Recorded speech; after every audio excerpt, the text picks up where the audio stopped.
Last time I ranked Fanmade, Tenna, and Mike's based on if I could beat them with a stick. Secret bosses are known for being a bit insane, so this time I'm ranking them based on how they would respond to therapy.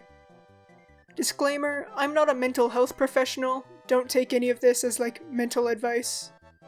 Also, I'm sorry if you hear me sniffing a lot.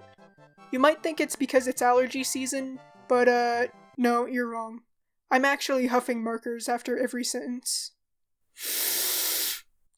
Oh yeah, okay, let's just go. Wally used to be a scarecrow kept outside in Asgore's garden to scare away birds. Asgore would talk to this scarecrow and almost treat it like a companion. Until one day, the scarecrow began to fall apart, so Asgore locked it away in a forgotten corner of the storage closet. The scarecrow, Wally, found out the truth when he gained access to a shadow crystal. Filled with rage, Wally now spends his days using machines to vandalize and destroy the garden he used to protect. The garden he and Asgore worked hard to build. This was Wally's ultimate revenge. Gotta say, if I was forced to listen to the world's most divorced man talk about his marriage, I'd also commit property damage. As for therapy, while he is an arsonist, he also does seem to be, like, intelligent. I mean, just look at the machines he's able to build out of scraps. He might be a bit resistant to therapy at first, but if you get him to listen, I think he'd be able to turn his life around.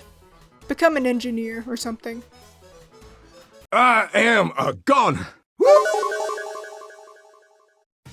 Pedally was a child actor who was famous for his cute appearance. However, as he grew older, his cuteness faded, and the money faded along with it. And so, Pedally was thrown out, left to be an actor without direction. He now lurks in the abandoned stage of his old cowboy show. You'd think that someone would have noticed he was missing by now.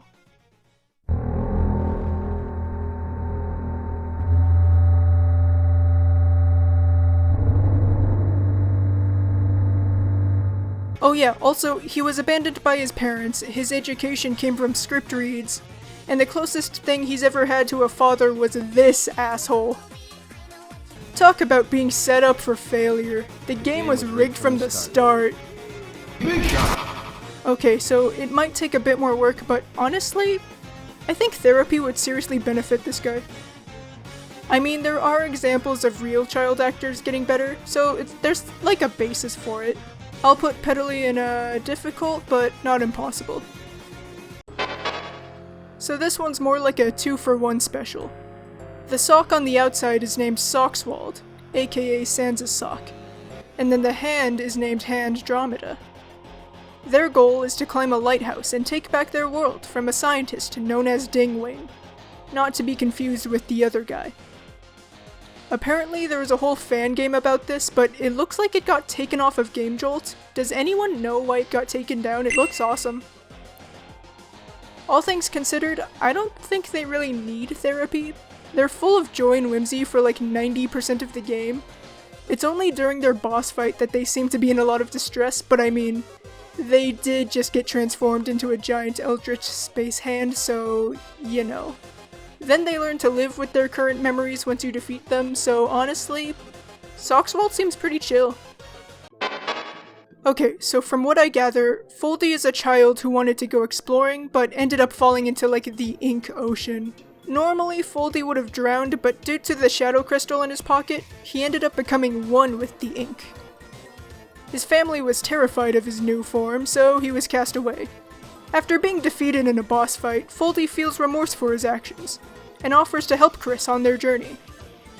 This one's tricky. The major thing I want to keep in mind is that despite a lot of the insane actions Foldy does, he is also just a kid. Not just a kid who died, came back, and then got disowned. Your Honor, the defendant is neurodivergent and a minor. Also, Foldy is capable of feeling remorse, so I think with the right support system, Foldy would be just fine. Before we go though, this cutscene has so many funny lines out of context. Enough! I ain't a child beater, but... What? You're pushing it, creep. Shut up, woman! Damn! Okay, so this darkener is unique. Binny Bine Sauce is a darkener that can trap other darkeners inside himself. He's a trash can with anger issues who swallows any destructive darkner he can find in order to stop them from wreaking havoc. Is that the annoying orange? However, the darkners that Benny swallows end up fusing together into one big meatball entity known as the Trash Amalgam. This amalgam wants one thing, and that's freedom, baby! What the hell is a kilometer? I think we can all agree that this guy would benefit from some mild therapy. I mean, even without the friends inside him, I think learning anger management skills are just beneficial in general. I know a lot of people have been waiting for this one, so everyone give it up for Pete NVB. His story is actually fairly simple. Pete is an old actor who is bitter about his cowboy show being cancelled. The most we'll have to draw from is his boss fight. Pete is shown to be angry, jealous, and violent, but in his defense, he does spit some mad bars. A little corner and then stage.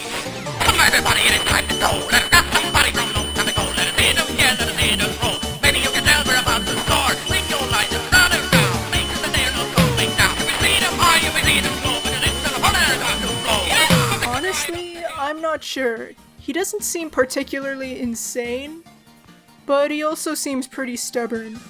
I think treatment is possible, the hard part would just be getting him to listen in the first place.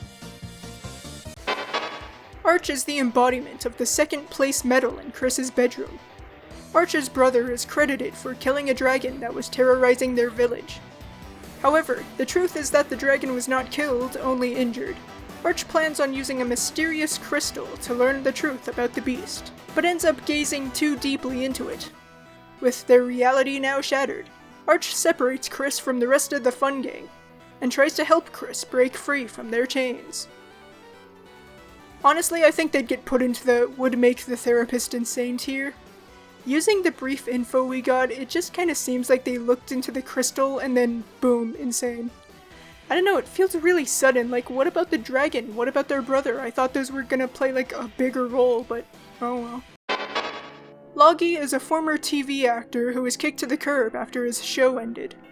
Despite this, Loggy can't seem to break out of his cowboy character, and has ended up becoming one with the role.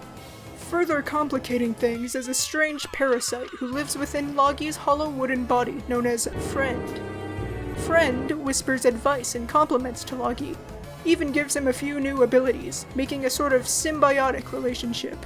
The truth, however, is that Friend is actually draining Loggy's life from the inside. Unfortunately, Loggy isn't able to see the flaws of their codependent relationship until it's too late. I think therapy would be a good thing for Loggy, however, the problem is that little friend inside him. If there was a way to separate them, that'd be great, but when they're together, I don't think Loggy is going to listen to anyone else. Everyone strap in, this guy gotta be one of the most depressing secret bosses ever created. This is Connor, a VHS darkener who wants to speak, but whose voice can only be heard by the player and Chris. Connor's life doesn't seem all that great to start with, but it only gets worse once he gazes into a mysterious shadow crystal. When Jeffel met with the mysterious figure, he went insane. When Spampton heard the mysterious voice, he was convinced he could escape it. What makes Connor different is that Connor wants to die. He can't bear it anymore. The fun gang walk onto his ship and he attacks them for trying to prevent his, demise. Well, now I'm sad. His beat is fire, though.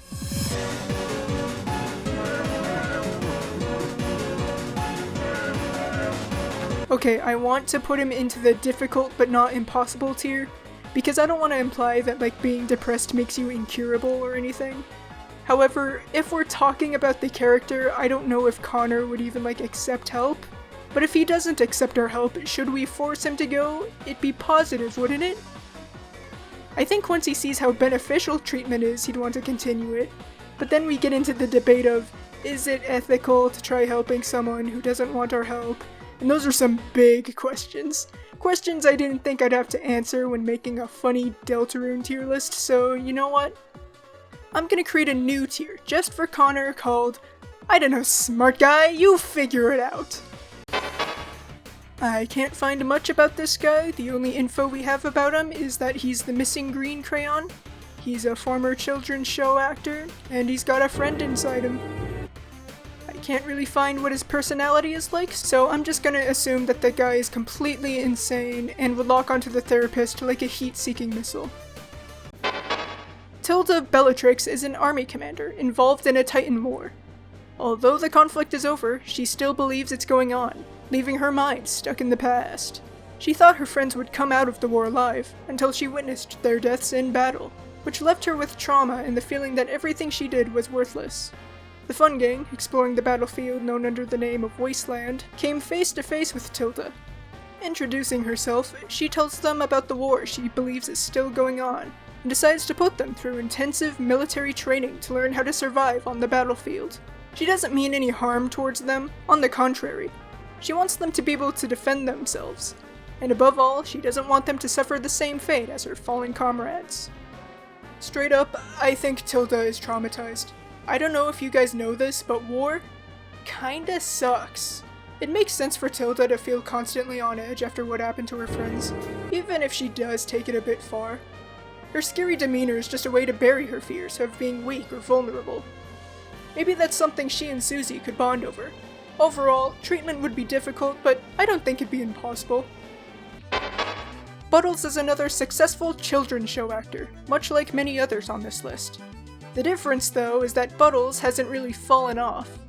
He's doing really well, actually. However, the weight of hundreds of childhoods weighing on you tends to get heavy after a while, especially now that he no longer has his partner, Anemone.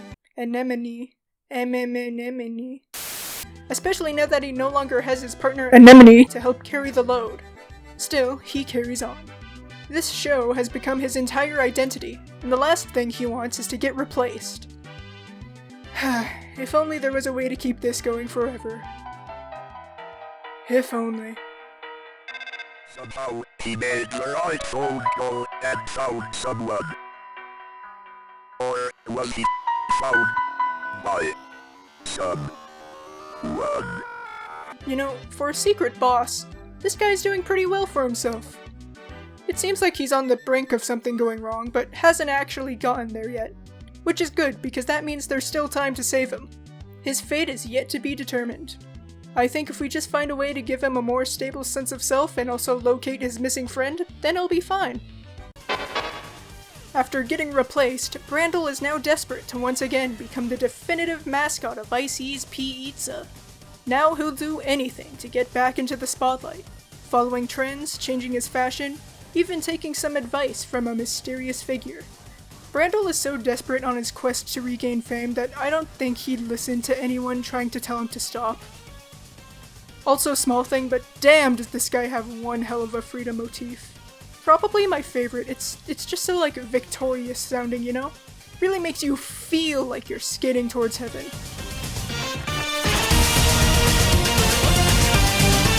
Dangerous animals in the world, so I built this cage to keep them secure so there's no possible— oh my god.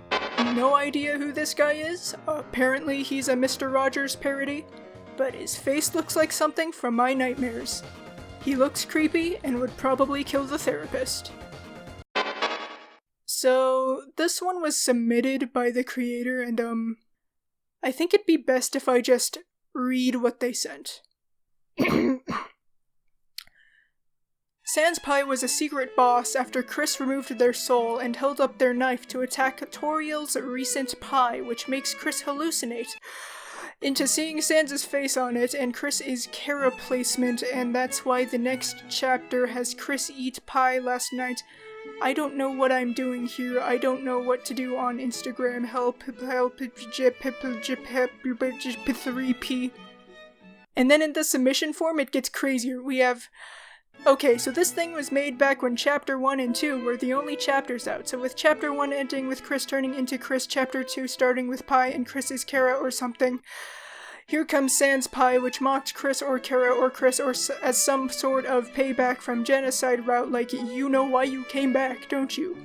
It's almost ironic seeing you again, right here in the flesh. Come on, kid, that knife isn't gonna swing itself.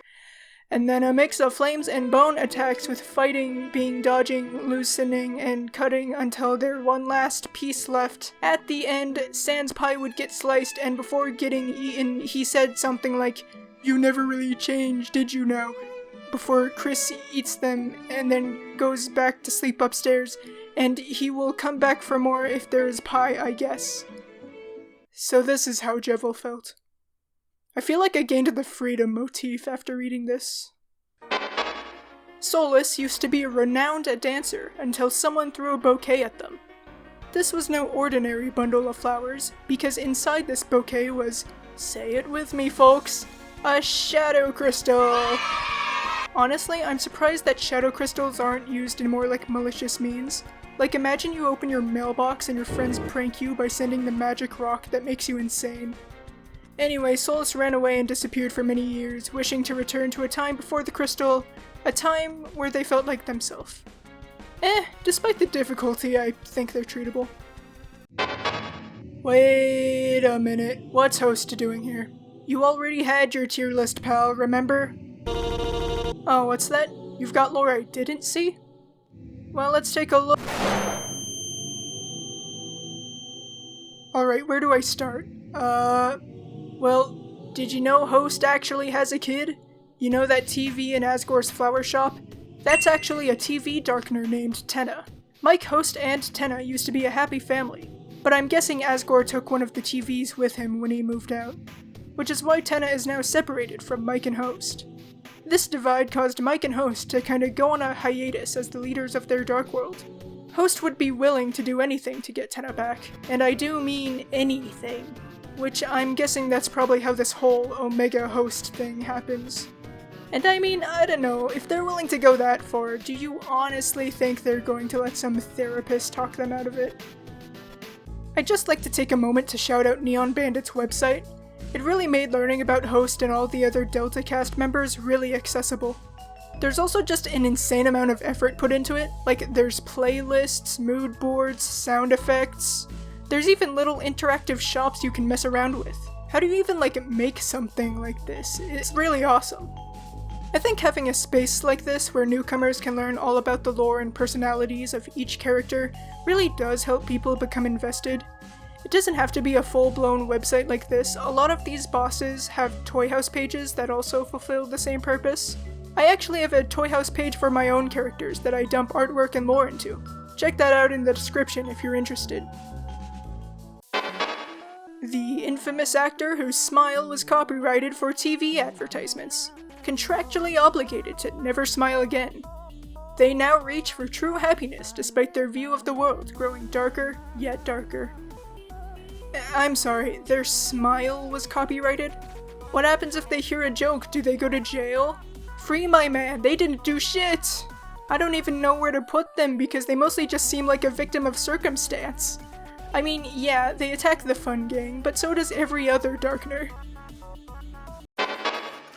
Akazio was meant to be a clock-themed joke NPC. However, his dialogue would include a joke based off of your computer's time. This gave him a bit of meta-knowledge, which was only expanded once Gaster revealed more about the secrets of their universe. Akazio grew to hate his destined status of being a joke character, so he planned to absorb the light from the soul to become the god of hypertime, wanting to break not just his own strings, but everyone else's too. Alright, but if I found out my destiny was to be a one-off joke character, I guess I'd be determined to change that as well.